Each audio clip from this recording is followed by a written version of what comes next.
Hello, I'm Al with Al's Outdoor Adventures, and today we've been hunting today. We took Ice and we took Loki. We're gonna get a little shot of them down there. There's Loki and there's little Ice, there's a little black one. She's coming up. She did pretty good today. Hey, Loki, you want to say hi to the folk? Got a scratching yourself there, huh? Well, anyway, we put a camera harness on Loki today, and we had great. We went out. He was using some old batteries, and sure as heck, the one I was carrying went dead. I think I might have captured the first kill. Today we was fortunate enough to come out here. We come out to Yellowthroat WMA south of Ainsworth. This is federal ground out here. We have to shoot steel, and we hunted some prairie chickens, and I wanted to check the lake. Tomorrow morning is opening day of duck season here in Nebraska for my zone here. And the marsh up here is covered in ducks. I mean, there's covered in ducks. The lake out here has got ducks on it. We will be out here bright and early tomorrow morning hunting. But today, what I did is I went over. There's some CRP MAP on that program. It just sets off to the west and off to the north here, and it covers quite a bit of this territory. Plus, the high ground out here on Plum Creek. There's actually quite a bit to hunt here. That's the reason the grouse hunting here is so good. Well, we come up here today, and to give it a try, and got to recheck my grill there.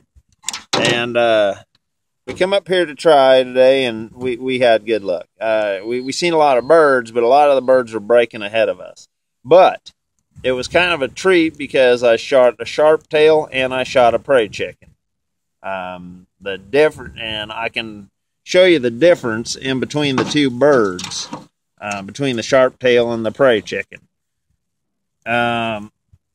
Was really fortunate enough today to hit this, so I was pretty happy to actually see this today. And so I'm gonna give you a little rundown on the prairie chicken and the sharp-tailed grouse. This is the sharp-tailed grouse. As you can see, it's got a little sharper tail as you're pulling it together. It's got a lot sharper tail at the end. And as you can see, the feather pattern on the bellies of these things got more pronounced. They're very, very, very peaked on that, and there's not normally as many. Now, here is this is the sharp-tailed grouse. As you can see, the legs on them are more yellow, are more whitish color. But the wing patterns are almost identical, and the back patterns are almost identical to prairie chickens. I was just fortunate enough this morning because we hit a lot of both of them in here, and this is a good prime example of seeing it. As you can see, the sharp tail has more of a pronounced, sharper tail. Okay, that's a sharp-tailed grouse. This one over here is a younger bird, yes, but as you can see, the feather pattern is a lot more, there's a lot more to it on the prairie chicken. They both have feathered legs, but as you can see, we also have, on the prairie chicken, we have more yellow legs. See how the feathers are more bowed? Okay, here's a sharp tail. There's a picture of the sharp tail. There's a prairie chicken. Okay, as the wing patterns are almost identical. The wing patterns are almost identical on both species.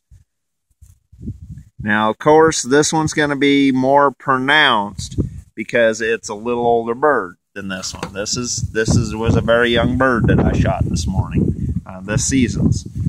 But as you can tell on the tail on it, look at how more fanned out, and it is.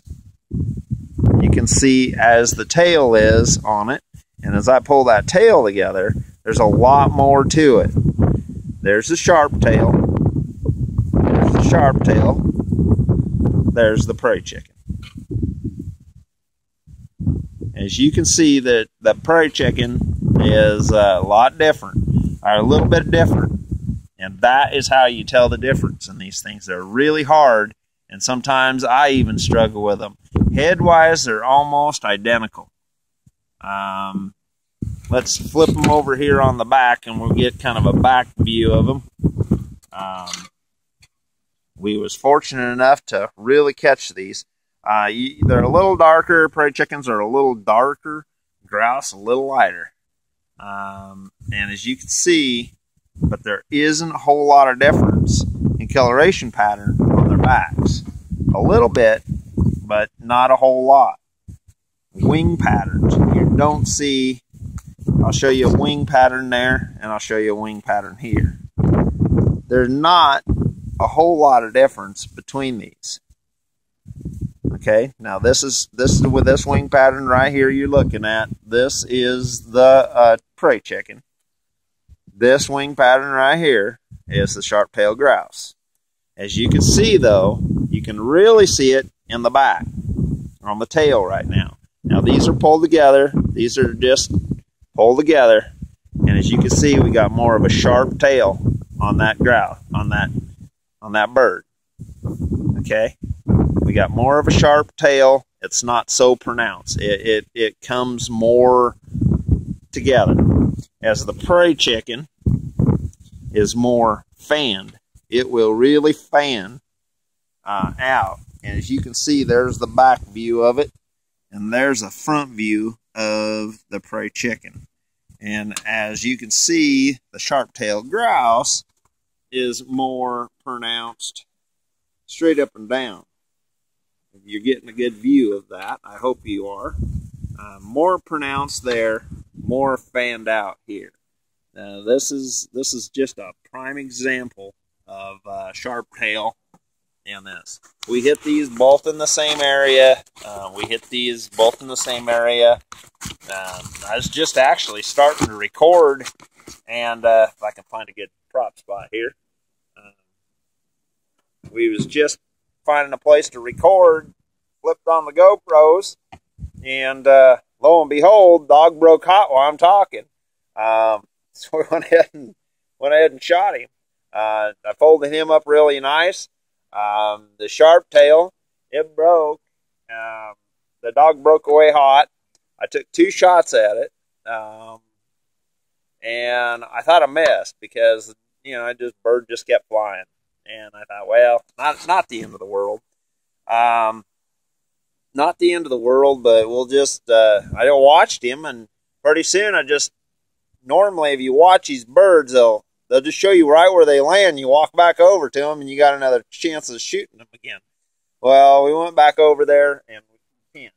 We don't. I thought I seen him fold up, and I took the dogs over there, where I thought I seen him fold up, and it was about I don't know, a quarter of a mile away when I thought I seen him fall out of the sky. And I thought, well, it wasn't like a landing. It was more like a falling out of the sky. And I thought, well, maybe he's dead over there. So I took the dogs over. The dogs couldn't hit scent at all. They couldn't find the bird at all. So we went over, and I thought, well, we tramped around there where I thought I seen him go down, and we never found nothing. Well, we're about ready to go, come back. And we hunted back and forth. Grouse kept breaking ahead of us. They're really gun shy right now. They've been hunted a lot already this season. And I decided, all of a sudden, I seen some chickens fly over, some grouse fly over, and they come down. They just landed right back over in that same area. So I'm headed back over there to go check them out. And lo and behold, I walked right on top of the bird. I found him before the dogs did. So I got my bird. I was happy about that. We come back over. We never did find those where they went down at. But a lot of times these things will skate across the hills just because you see them, and then they can skate for a long time. Well, I'm going to have to break this tape, and we're going to come back here to a little bit of tailgate part and get these birds ready for eating. I'm Al Allen with Al's Outdoor Adventures, and you just stay tuned.